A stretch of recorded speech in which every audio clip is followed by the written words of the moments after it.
वो अपने समय से आगे थे और इतिहास से पढ़े। वो हथियार से नहीं, किताब से लड़े। उनकी जो लड़ाई थी वो मानवता का सम्मान है। जो किताब उन्होंने लिखी वो भारत का संविधान है। उठो, पढ़ो, संगठित हो जाओ, संघर्ष करो।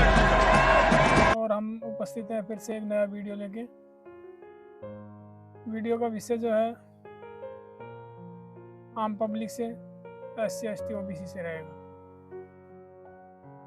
साथियों, वर्तमान परिवेश में भारत के अंदर जिस प्रकार से हत्याएं, बलात्कार, यहाँ तक इतना घटिया और घिनौना काम कर रहे हैं लोग, मलमूत्र तक पिला देते हैं लोगों को, तो इससे समाज की सुरक्षा क्या बंदोबस्त है? समाज की सुरक्षा के बारे में बुद्धिजीवी लोग क्या समझते हैं या क्या कदम उठा रहे हैं? इसी विषय पे एक छोटा सा विषय लेके आया हूँ, कॉन्सेप्ट लेके आया हूँ, सुरक्षा। कि समाज की सुरक्षा के आयाम क्या होंगे? आए दिन इतना घिनौना काम लोग कर रहे हैं, उसको देखते हुए तो रूह कांप जाती है। तो साथियों, सुरक्षा का आयाम क्या रहेगा, मैं बुद्धिज्म के आधार पर थोड़ा सा चर्चा करेंगे। तो चलिए शुरुआत करते हैं। सुरक्षा किस प्रकार से होनी चाहिए और कौन आदमी की सुरक्षा कर सकता है?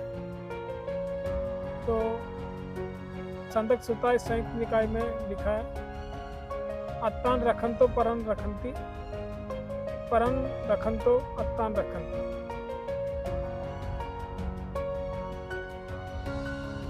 क्या कहा है? अत्तान रखंतो परम रखती, परम रखतो अत्तान रखती। इसका भावार्थ है सर, आप खुद की रक्षा करोगे तो दूसरों की रक्षा होगी, और दूसरों की रक्षा होगी तो ही आपकी सुरक्षा होगी। इसका ये भावार्थ है। तो इसको बुद्धिजीवी ने अच्छे से समझाया है और आप लोगों के बीच में मैं ये लेके आया हूँ, आप भी समझिए। और सुरक्षा के आयाम संगठनात्मक और व्यक्तिगत दोनों तरीके से समाज के अंदर होने चाहिए। SC ST OBC बहुत ज़्यादा पीड़ित है भारत के अंदर, और इसको इनकी सुरक्षा की सरकार को कोई किसी प्रकार की कोई कुछ नहीं पड़ी है। इसलिए साथियों, अभी सुरक्षा खुद ही करनी पड़ेगी। तो इससे जो मैंने सुक्ति पढ़ी है उसमें लिखा है, अत्तान रखंतो परम रखंती। यानी आप खुद की रक्षा करोगे तो ही दूसरों की रक्षा होगी। परम रखंतो अत्तान रखती, यानी दूसरों की रक्षा करोगे होगी तो ही आपकी रक्षा होगी। जो व्यक्ति खुद की भी रक्षा नहीं कर पा रहा है वो दूसरों की रक्षा कैसे करेगा या कैसे कर पाएगा? खुद की रक्षा करने में सक्षम व्यक्ति ही दूसरों की रक्षा करने में सक्षम हो सकता है। इसलिए सबसे पहले सुरक्षा का जो आयाम होगा वो स्वयं से होगा। आत्म सुरक्षा के जो आयाम रहेगा वो स्वयं से होगा। और बौद्धों का पतन, ये भारतीय समानतावादी संस्कृति का पतन भी सुरक्षा के आयामों की कमी की वजह से हुआ है। यहाँ पे भारत के अंदर शक्ति संतुलन से ही सब कुछ है। शक्ति संतुलन जहाँ पर नहीं है वहाँ पे SC ST भी पिटता है, OBC भी पिटता है और ST भी पिटता है। जहाँ पे शक्ति का संतुलन बराबर का है वहाँ पे समान रूप से समाज में बैठते उठते हैं, सब काम हो रहे हैं। तो रक्षा का आयाम एक श्रृंखला की तरह होना चाहिए। श्रृंखला की हर एक कड़ी को मजबूत करना होगा। समाज में रक्षा का आयाम एक श्रृंखला की तरह होना चाहिए और श्रृंखला में सभी कड़ियों को मजबूत करना होगा। और इसकी शुरुआत कहाँ से होती है? इसकी शुरुआत स्वयं से होगी और इसी स्वयं से ही संभव है।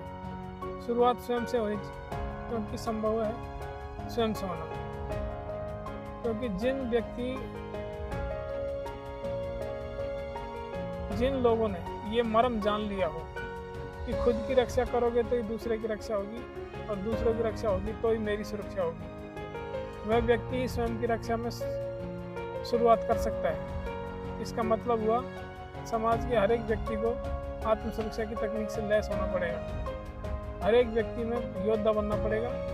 इसका दूसरा पहलू है व्यक्तिगत, और पहला पहलू है व्यक्तिगत और दूसरा पहलू संगठित रूप से प्रयास करने होंगे, और ये गैर राजनीतिक धर्म एवं संस्कृति का तंत्र बनाकर चलाना होगा। बुद्ध शरीर से लेकर चेतना तक संपूर्ण व्यक्तित्व की बात करते हैं। बुद्ध की जब बात करते हैं तो बुद्ध सिर्फ चेतना की बात नहीं करते, चेतना के साथ शरीर की बात करते हैं, क्योंकि स्वस्थ शरीर के अंदर ही चेतना स्वस्थ तरीके से विराजमान होगी। इसलिए साथियों,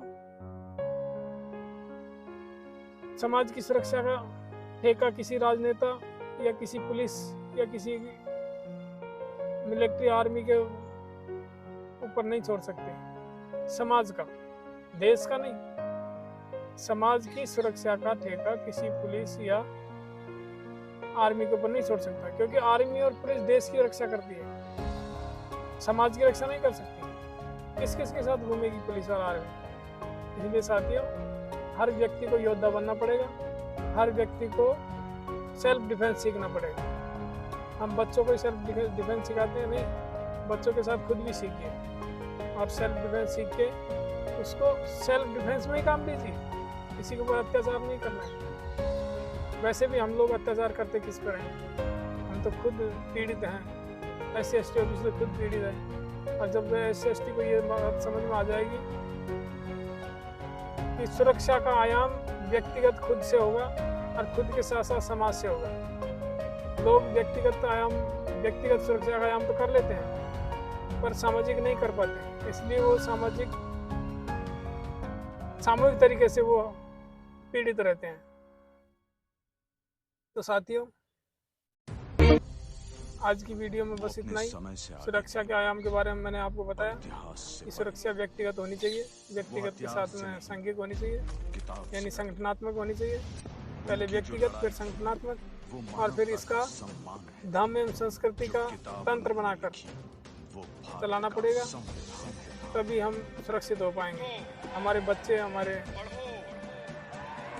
समाज सुरक्षित हो पाएगा।